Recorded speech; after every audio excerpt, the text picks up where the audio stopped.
Hello everybody, welcome back. I received a question on my Instagram from someone who has a back injury. Now this question entails tips to rehab, strengthen, and how to avoid this injury happening in the future. Now this is a common injury that can happen to anybody. And the reason this is a common injury is I believe, from my yoga background, this is affected by posture. Now the posture from sitting at work, sitting at driving, or sitting at home, not paying attention to our posture, or even standing as we stand, not paying attention to our standing or walking. So we're going to look at Tadasana and just how to build your Tadasana from the ground up. Looking at your feet, looking at your thighs, looking at your head. So we're not even going to worry about the back. We're going to use the strength of our feet and legs to help strengthen your back or open up your back. So we're going to stand in Tadasana, about feet about hip width distance apart. Now as we stand here, I want you to just breathe and kind of feel your body out. Is there too much weight in your left foot? Is there too much weight in your right foot? Or is your butt sticking out? So as we stand here, also look at your feet. Your feet externally pronated is one foot pronated outwards, or one foot neutral, or your heels too far out. These are common things that happen. I want your feet to be sitting parallel with each other, your toes pointing forward. As you stand in your feet, I want you to push down. Imagine your feet have triangles on them. You have 3 points. I want you to push to firm into your feet. As you firm into your feet, think about internal rotation of your thighs. So push down into your feet. Keep pushing into your feet as you internally rotate your thighs. As this happens, your tailbone might start to tuck into a neutral position. But I want you to also concentrate. Push into your feet, internal rotation, drawing your tailbone towards the ground. This is the first step. This is the first thing I want you to concentrate on. So once you get used to this, see how your back feels. If you're feeling any pain, pressure in the middle of your back, maybe lower back, take your feet out just a little bit wider and just work on this standing. Just keep standing here, maybe a minute, 2 minutes a day.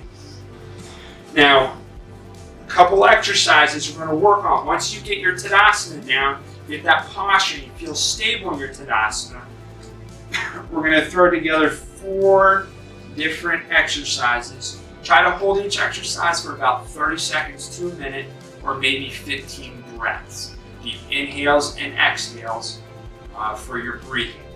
So the first exercise is going to be called an upward salute. Depending how your back feels, I'm going to help modify. So same setup in Tadasana for upward salute. We're not just going to lift the arms over our head. We're going to push firm into our feet, internal rotation of the thighs, draw our tailbone towards the ground. Inhale, try to lift, extend our spine as we reach our hands towards the ceiling.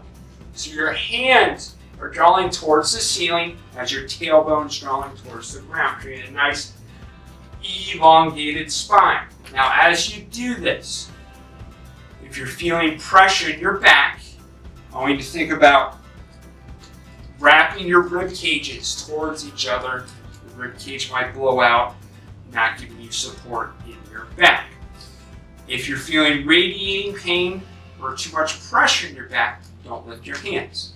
Try to draw your palms together, interlacing your fingers behind you. Same idea, pushing down into your feet, internal rotation of your thighs, tailbone towards the ground as you extend your heart towards the ceiling, still drawing your rib cage in towards each other. So this is your upward salute and your modification for your upward salute. After you hold that 15 breaths, 30 seconds, or maybe a minute, we're going to move into our upward side bends. Also in Bikram class, we call them half move. So same idea, either hands to the ceiling.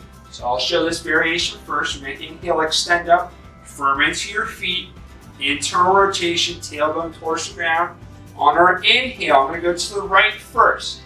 Now we're not just going to crunch the right side of our body. We're going to inhale, extend, keep that extension as we exhale to the right. Now, as we go to the right, there's a tendency to just put your weight into your right foot.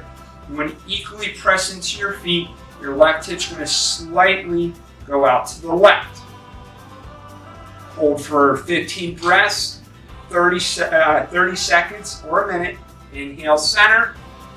Exhale to the left. Same idea, pushing equally into your feet, internal rotation of your thighs, extending your spine to help extend the side of your body.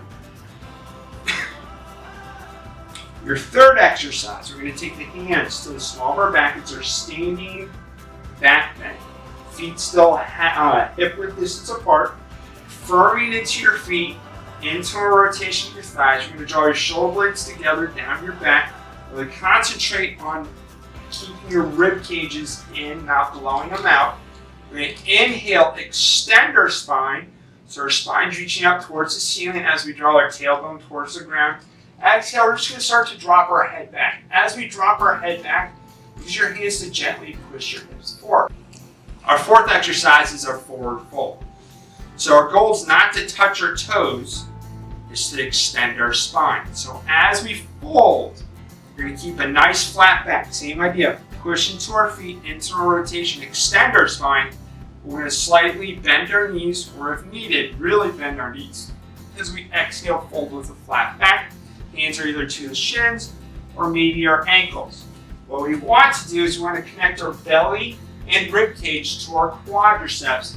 This is our fold. Keep this connection, nice flat back. If once you start feeling better in your lower back, start to shift your weight forward a little more. Try to bring your hips over your ankles.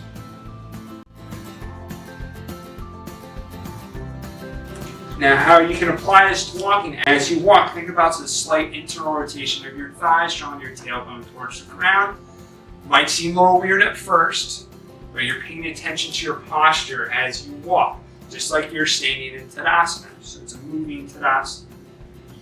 Now, when you sit, same idea, keeping your feet parallel, legs hip width distance apart, sitting up nice and tall. But to help sit up tall, push your feet into the ground wherever you are at.